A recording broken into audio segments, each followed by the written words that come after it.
শুরুতেই সকলকে Radhe Radhe and welcome to all of you to my page ভাগাবন বাজ। তো আমি প্রদীপ পাবন তোমাদের সঙ্গে আরও একবার। তো আজকে তোমাদেরকে একটা ডিফারেন্ট জায়গাতে আমি নিয়ে যাবো, বাট আজকে যে জার্নিটা হবে সেটা কমপ্লিটলি সাইকেলে হবে। তো সুতরাং ভিডিওটা একটু ইন্টারেস্টিং হবে। তো আমি চাইবো শুরু থেকে শেষ অবধি ভিডিওটা তোমরা ওয়াচ করবে অ্যান্ড তাহলে চলো যাওয়া যাক, তারপর তোমাদের সঙ্গে কথা হবে। তো শুরুতে আমি একটু বলে রাখি, ভিডিওটা একটু শেকি হবে বিকজ আমি সাইকেলিং যেহেতু করছি এবং সাথে চলছে, বাট আমি চাইবো ভিডিওটা তোমরা সবাই দেখবে, কারণ আই ডোন্ট থিঙ্ক কেউ সাইকেলে তোমাদেরকে ঘুরিয়েছে, আর আজকে আমি তোমাদেরকে সাইকেলে ঘোরাবো। তোমাদের সকলকে আমি নিয়ে এসেছি আড়ংঘাটাতে। যারা লোকালস তারা তো চিনবেই, আর যারা লোকালস তোমরা দূর থেকে দেখছো তারা চিনবে না, তাই তোমাদেরকে আমি দেখাবো ঘুরিয়ে। তো যেখানে আমি প্রবেশ করছি, একটা প্রথমেই তোরণ দেখলে, অর্থাৎ দরজা দেখলে, একটা দ্বার দেখলে, এটা হচ্ছে আমাদের যে আড়ংঘাটার বিখ্যাত যুগলকৃষ্ণ মন্দির, সেখানে আমি তোমাদেরকে নিয়ে যাচ্ছি। দেখো দূরেই দেখতে পাচ্ছ যুগলকৃষ্ণ মন্দির এবং সামনেই দরজা। তো প্রবেশ করবো, চলো। এবার আমরা মন্দিরের মধ্যে প্রবেশ করছি। হ্যাঁ, তো এই যেটা দেখতে পাচ্ছ এখানে, এটাই আমাদের সেই মন্দির, একটু যেটা বললাম যুগলকৃষ্ণ মন্দির, খুব পুরনো মন্দিরটা। চলো ভেতরে আমরা যাই। ভেতরে প্রবেশ করতেই তোমরা পুরো মন্দিরের সিনারিওটা দেখতে পাবে, কিন্তু এখন খুব সুন্দরভাবে সাজানো নেই। আমাদের এখানে একটা যুগলকিশোর মেলা বলে একটা হয় আড়ংঘাটাতে, সেই সময় মন্দিরটা খুব সুন্দর চকমকা করে লাইটিং দিয়ে সাজানো হয়, তখন দেখতে অভূতপূর্ব লাগে।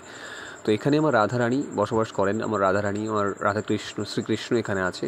তো তোমরা এখনই তাকে দেখবে, কি সুন্দর লাগে। আমি মাঝে মধ্যে এখানে দেখার জন্য বারে বারে ছুটে আসি।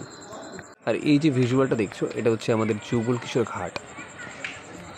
তো মন্দির ছেড়ে বাইরে বেরিয়ে এসেই দুটো গ্যাসের ক্যান ভরিয়ে নিতে এসেছিলাম, কারণ আমার কাছে একটা ছোটো স্টোভ আছে, যেটা আমার পড়াশোনার পারপাসে কাজে লাগে।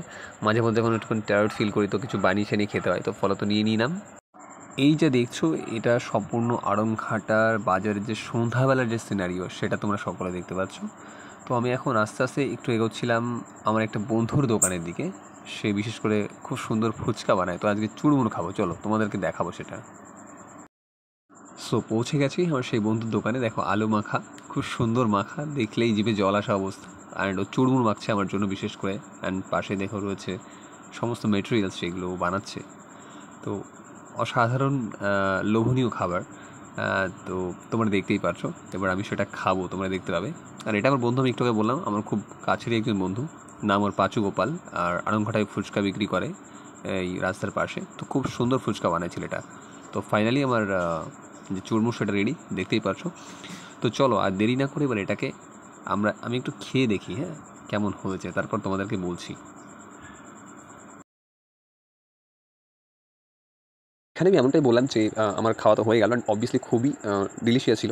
এবার তোমরা যদি কেউ ট্রাই করে দেখতে চাও, তো আমি নিচে ডেসক্রিপশনে আমি অ্যাড্রেস দিয়েও চলে এসো। অ্যান্ড তোমরা যেমন দেখতেই পাচ্ছ এখানে মাতারা ফুচকা স্টল অ্যান্ড পুরো অ্যাড্রেসটা রয়েছে। আমি একটু শেয়ার করে দিলাম অ্যাড্রেসটা, বিকজ অনেকের মনে হতেই পারে, আর আমি কোনো প্রমোট করছি না প্রথমত কথা, কারণ আমার ফুড ব্লগার চ্যানেল নয়, বাট আমি এমনি দিয়ে দিলাম। চলো তাহলে বাড়ির দিকে পৌঁছানো যাক, অনেকক্ষণ ঘোরাঘুরি হলো। এবার ডিরেক্টলি আমি বাড়ির দিকে যাচ্ছি। হ্যাঁ, আর সে কি আসছে, তো আমি সাইকেলিং করছি। তো চলো একবারে পরে কথা হবে। ততক্ষণ অবধি সবাই ভালো থাকবে, সুস্থ থাকবে।